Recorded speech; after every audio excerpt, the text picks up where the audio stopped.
is an open letter for Mr. Bill Maher. Love you, man. Love your shows. But here's the thing, Mr. Bill Maher. Um,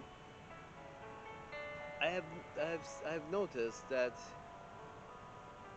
on domestic policies, uh, you are more or less near the mark most of the time.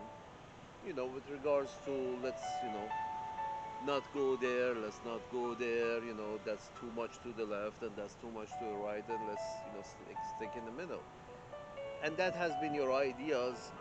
So whatever you said was, basically, let's keep it in the middle. Well, first of all, the middle has moved a lot to the right for a while. Has been moving a lot to the right for a while. That's why the income disparity between Mr. The Walton family and the the Walmart greeter, this distance has been going for a while. They've been getting like the universe that they say this keeps expanding. The income difference between uh, Walton and a Walmart greeter, both belonging to the same company, supposedly, same corporation, private, everything has to be private. Okay, fine. This is private, and one is making 70,000 times more than the other, I guess. It's some astronomical number you can imagine that per year. One is making an astronomically higher number, fiat in money, earns a higher number per year, and then they keep, the Fox News and co keep trying to justify this idea that, yeah, he deserves to make 7,000 times more than you. Shut the fuck up. And this has been perpetuating, and the center has moved a lot to the right. You know, it has moved so far to the right that, you know, that it has, forget about domestic policy, foreign policy has moved a lot to the right, to the point that, there were very little opposition with regards to, bringing our thing to that part of the world. There was very little opposition with regards to that. Not from the left, not from the right. Let's go in. It's our duty to bring our form of government to them, which is, it's not an intellectual path to take, but many took it out of fear, and many took it out of, out of sense of oath to something or other. And you folks, Mr. Bilmar, you are not, a real objector to the matter either. And this gun-ho attitude that, we have to go and fix them is also prevalent in you. So one can regard that your policies have gone from have gone from center left to center right, because you're okay with colonial policies. And in your own party, obviously I say party means you're a Democrat. I mean, you give $1 million to Obama, that seals your name with the Democratic Party for life, I assume.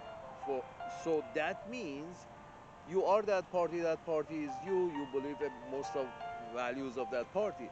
Well, within that Democratic Party, you really don't understand what's going on with Elhan Omar or AOC or Rashida Talib and the rest of these folks.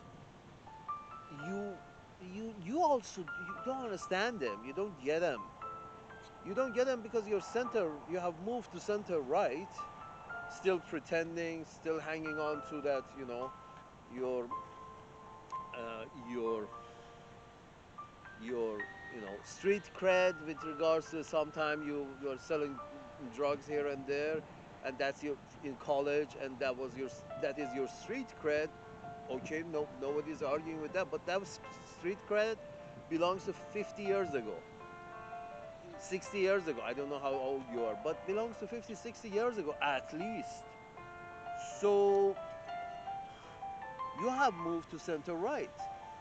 The main reason you don't understand is the squad people or anybody else who says, yeah, wait, let's stop, let's have a ceasefire over there and let's see what the fuck is going on. Can we, go pick a solution so we don't have to go through the same fucking thing over and over again? I mean, one side, let's say the other side is crazy, okay? Let's say the other side, the brown natives are crazy. So are the red natives in North America. The that's what the whole idea was. These people are crazy. They're not people. They're animals. Let's get rid of them.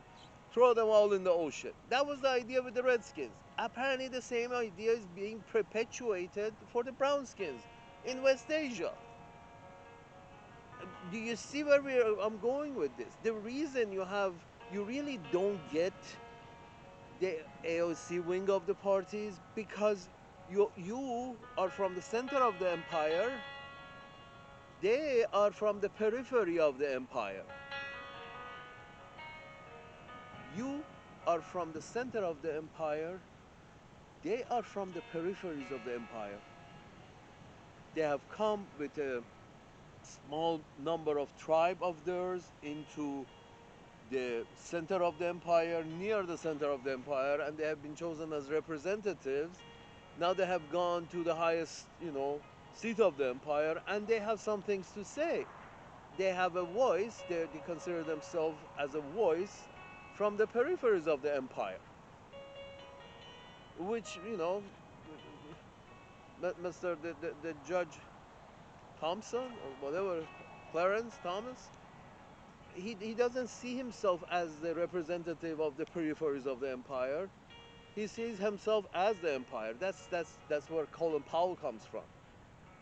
These folks have lost their, they were, born in upper middle class or middle class or upper middle class, and, and somehow found their way with the exceptions in the educational system, found their way to the middle of the empire, and, they consider themselves as, Condoleezza Rice, as the empire. So they may be, they may have more pigmentation, but they're very center oriented. So when these folks from the peripheries of the empire comes to the center, and thankfully have found a way to have a voice from the peripheries to the center of the empire in a very democratic fashion, they have found a voice, and you don't understand them. The reason is because you haven't never really been to the peripheries of the empire, Mr. Billmore. Have you, what I'm trying to say is, have you done 10 shows, 10, have you done 1 year worth of shows in Egypt, for example? Have you done 1 year? Here's how you can tell, Mr. Billmore, that your empire is being run well. This is how you can tell. That if the peripheries of empire, security can be provided as such that a comedian from the center of the empire can come and produce 10 shows in this country at the peripheries of the empire. Are those conditions met? Are they coming along okay? Are they suffering? How is the security? Can security be provided to Bill Maher in Egypt, in Jordan? And these are the friend ones at the peripheries of the empire. Forget about, can we provide me security for, 1 year worth of shows in Tehran or in Kabul or even in, Karachi. You see where I'm going with this? If the empire cannot provide, has not been able to create a kind of conditions that brings about security and stability in these peripheries of the empire, then then the empire is not being run well. Then you understand that the people who have been living in the peripheries of the empire, they have some things to say you're not getting. You want to get? Okay, Mr. Billmore, you want to get what AOC is saying? You want to get what uh, you know Ilhan Omar is saying? You want to get them? Pick up shop, put down shop in a very friendly, Western friendly oriented country like Nigeria. Pick up shop, go in Nigeria, and start producing shows in Nigeria for 1 year. See if it can be done. If it can be done for you. You see where I'm going with this? Don't sit at the center of the empire and come up with a foreign policy that you feel is the right choice for the center of the empire. Not everybody is living at the center of the empire. You know why the borders are overflowing? Because everybody wants to be living at the center of the empire, because the empire was not really conscious about keeping some kind of standard security and stability around them. Security and stability through fair play. Security and stability through fair play. Remember, the government of Iran, the democratic government of Iran was overthrown, not based on, integrity and we want to keep a stable environment going. No, it was purely for money. It's sort of like, no, we make more money if we can get their money cheaper, because if we have somebody on the inside. We lost our guy on the inside that was selling us the oil cheaper. Nah, we got to get our guy inside. That was purely an economic decision that was made to overthrow a democratic government at the peripheries of the empire, because that democratic motherfucker was not going to be serving our interests. So this is what I'm saying. The mentality hasn't gone away. The mentality of we want to, at least within our own empire, we want to have such a stable, secure environment that, very democratically we hear from the peripheries of the empire what they have to say.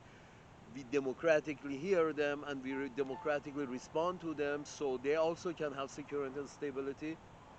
They're trying to pretend that their firework, the military aspect of, foreign policy is the right solution every time. No, we have to go and every time you're like, I'm sorry, what policy is this? Every time you get a hard on, you can't go make love, you gotta, bang it in. It's sort of, and you go along with this foreign policy, and when Ilhan Omar comes and says, okay, let's not bang it in, let's go be friends with them, let's go date them. You say, no, I don't understand these people. You say, I don't understand these people. No, we have to go bang it in.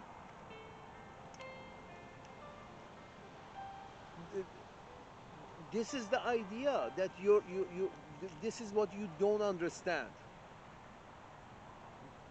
You want to understand, you want to have an understanding. Start with small. Go to Puerto Rico. Not the white part of the Puerto Rico behind, gated communities. No. Go to central Puerto Rico, wherever that is, and do 1 year of shows from there, Mr. Billmore. Let's see, will you reach some of the same viewpoints with AOC? Go and live there. See the fucking situation over there and say, then at the end of the year we have a conversation and then tell me that no, I haven't changed my mind. They're shit. or they don't deserve to be the 51st state, and we should keep them at the door for 100 years, you know, in the no man's land. You're a territory. Shut up. So they don't count.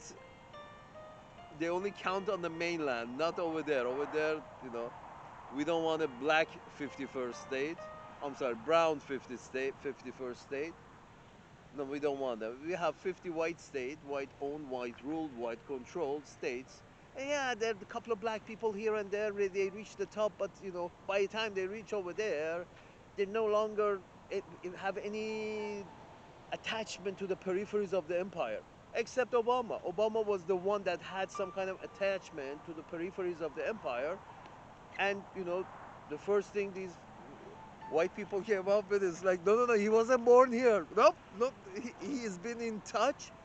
What they're saying with regards to Obama is that, you know, Mr. Trump and Carson and all those folks, they are so detached from the peripheries of the empire that if somebody comes in who has even a whiff of any attachment to the peripheries of the empire, they just don't get it. They believed he was born over there because he has so much of a whiff of the peripheries of the empire.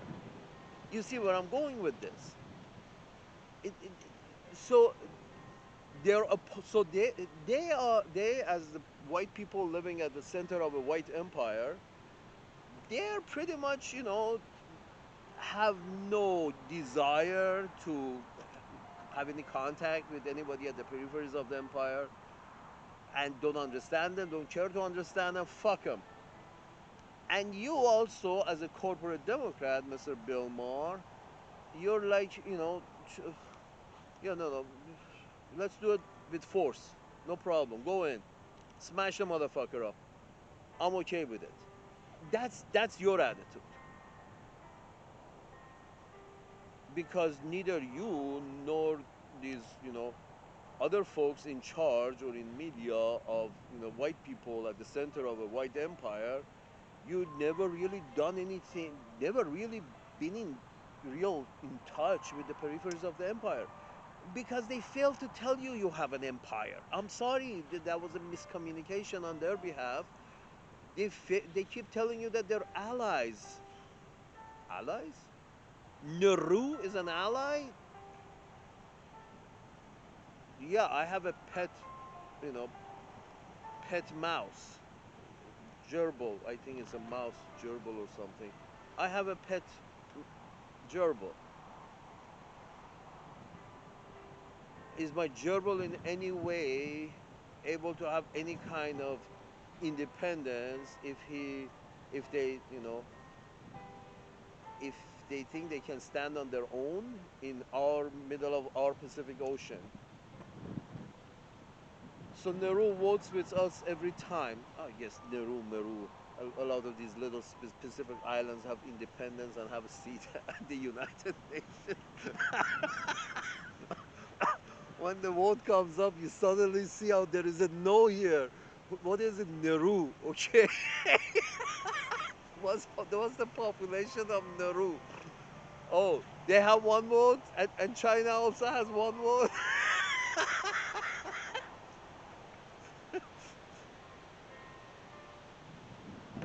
Okay, here's the thing, folks. But so if you find yourself in a group with only Nauru and a couple of other Pacific Islands, understand that it's just you. They're just, you know, are going along because they really need you.